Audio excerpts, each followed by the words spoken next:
RDSS યોજના હેઠળ smart meter લગાવતા રોકવામાં આવ્યા છે. મધ્ય ગુજરાતમાં નવા સ્માર્ટ મીટર લગાવવાના બંધ કરવામાં આવ્યા છે. તો પ્રોજેક્ટમાં 25,000 સ્માર્ટ મીટર લગાવવાનું લક્ષ્ય હતું. તો લક્ષ્ય પૂરું થતાં નવા મીટર લગાવવાની કામગીરી બંધ કરાઈ છે.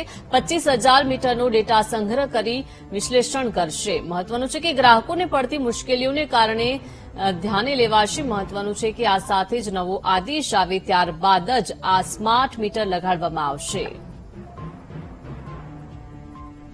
તો આરડીએસએસ યોજના હેઠળ આ સ્માર્ટ મીટર લગાવતા રોકવામાં આવ્યા છે. મધ્ય ગુજરાતમાં નવા સ્માર્ટ મીટર લગાવવાના બંધ કરવામાં આવ્યા છે. પ્રોજેક્ટમાં 25,000 સ્માર્ટ મીટર લગાવવાનું લક્ષ્ય હતું, પરંતુ હાલ પૂરતું આ સ્માર્ટ મીટર લગાડવાનું બંધ કરવામાં આવ્યું છે, કેમ કે અનેક લોકોએ આ સ્માર્ટ મીટરનો વિરોધ કર્યો છે. નવો આદેશ આવે ત્યારબાદ જ હવે સ્માર્ટ મીટર લગાડવામાં આવશે. તો વડોદરામાં આરડીએસએસ યોજના હેઠળ સ્માર્ટ મીટર લગાવવાના રોકવામાં આવ્યા છે. મધ્ય ગુજરાતમાં આ નવા સ્માર્ટ મીટર લગાડવાનું બંધ કરવામાં આવ્યું છે. પ્રોજેક્ટમાં 25,000 સ્માર્ટ મીટર લગાડવાનું લક્ષ્ય હતું, પરંતુ હાલ મધ્ય ગુજરાતમાં સ્માર્ટ મીટર લગાડવાના બંધ કરવામાં આવ્યા છે, કારણ કે અનેક લોકો આ સ્માર્ટ મીટરનો વિરોધ કરી રહ્યા છે. વધુ માહિતી સાથે સંવાદદાતા માનુ ચાવડા જોડાઈ ગયા છે. માનુ, મધ્ય ગુજરાતમાં સ્થાનિક લોકો વિરોધ કરી રહ્યા છે. શું તે જ કારણ છે સ્માર્ટ મીટર લગાવવાનું બંધ કરાયું છે તેને લઈને? જી માનુ.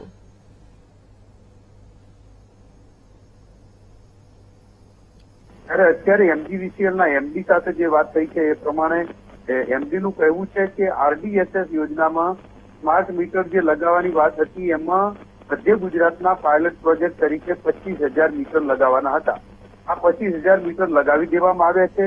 હવે નવા મીટર હમણાં નહીં લગાવવામાં આવે. 25,000 મીટર છે એના ડેટા અને ગ્રાહકોને પડતી મુશ્કેલીનું વિશ્લેષણ કરવામાં આવશે. ત્યારબાદ એનું નિરાકરણ લાવી અને પછીના તબક્કામાં નવા મીટર લગાવવામાં આવશે. એટલે હાલ પૂરતા નવા મીટર હવે લગાવવાના નથી. આ ઉપરાંત સયાજીગંજના ધારાસભ્યએ પણ રજૂઆત કરી કેયુર રોકડિયાએ કે ભાઈ જ્યાં સુધી લોકોને સમસ્યા છે ત્યાં સુધી એનો ઉકેલ લાવો, ત્યારબાદ જ નવા મીટર લગાવવામાં આવે. એટલે એક તો પાયલોટ પ્રોજેક્ટનો ટાર્ગેટ પણ પૂરો થઈ ગયો છે, બીજી તરફ ધારાસભ્યની રજૂઆત પણ હતી અને એના કારણે હવે નવા મીટર લગાવવામાં નહીં આવે.